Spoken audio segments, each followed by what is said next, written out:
على الآيات والذكر وفي فيض من العطر هنا رمضان مدرسة تنير مآثر الفكر. أعوذ بالله من الشيطان الرجيم. بسم الله الرحمن الرحيم.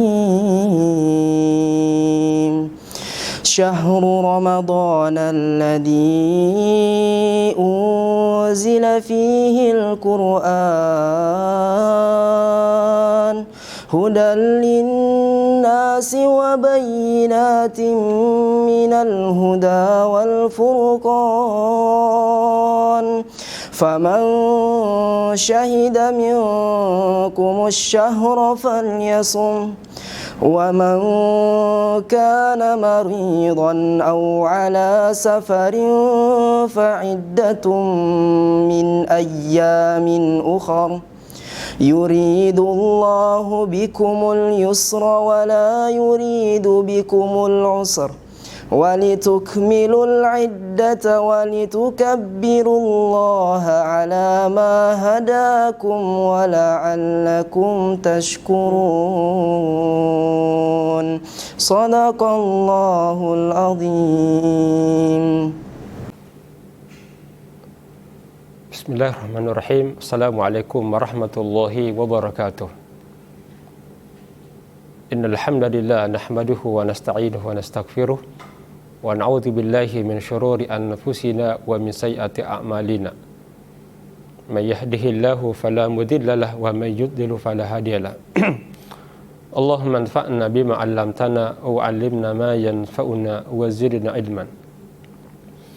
Dalam bulan Ramadan ini, dalam melaksanakan ibadah, ya, kaum muslimin tentu akan mempersiapkan di antara hal yang dapat menunjang puasanya. Di antara hal yang disunahkan itu adalah, ya, mempersiapkan untuk berbuka. Apakah bentuk makanan ringan, maka seorang muslim sangat dianjurkan untuk menyegerakan buka puasa. Bagi kaum muslimin atau para ibu-ibu mungkin di sini adalah mempersiapkan diri, mempersiapkan makanan. Pada saat mempersiapkan makanan untuk bisa memastikan makanannya enak atau lezat, terkadang sang ibu ini untuk mempersiapkannya perlu mencicipi makanan yang akan disiapkan nantinya, sehingga makanan itu bisa dimakan dengan enak dan lezat. Nah, apa hukumnya mencicipi makanan saat berpuasa? Tentu kita harus berhati-hati.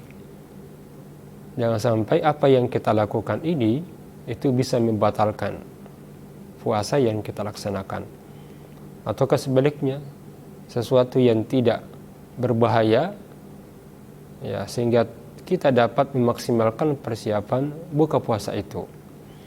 Ya, mencicipi makanan ini dimaksudkan untuk bisa merasakan, ya, asing atau tidak asingnya makanan tersebut, manis atau tidak manisnya makanan, lalu dimuntahkan.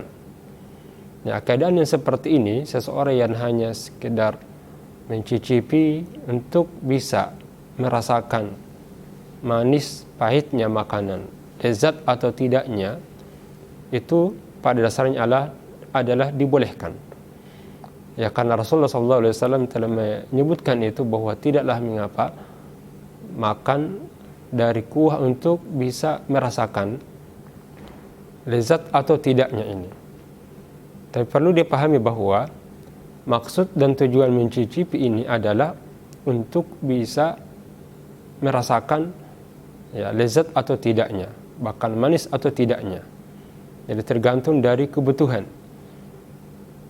Tidak mencicipi makanan untuk menikmati, ya.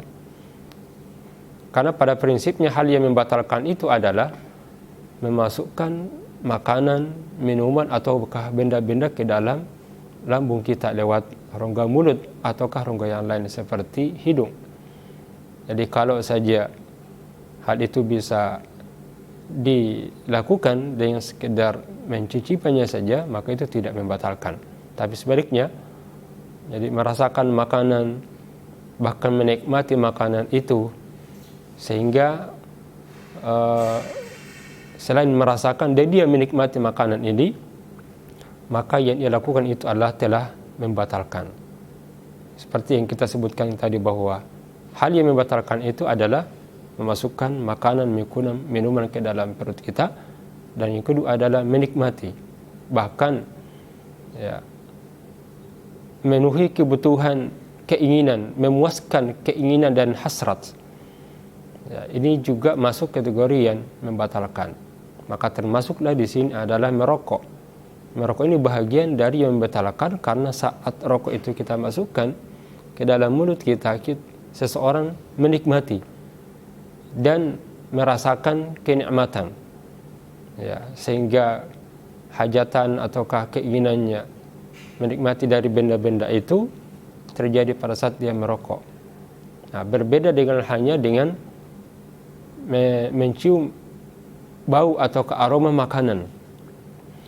Jadi hanya sebatas mencium aroma saja, ini tidak masuk kategori membatalkan, karena sebatas merasakan dan hanya membau ciumannya saja, tidak merasakan dan menikmati ya kelezatan dari makanan itu tadi.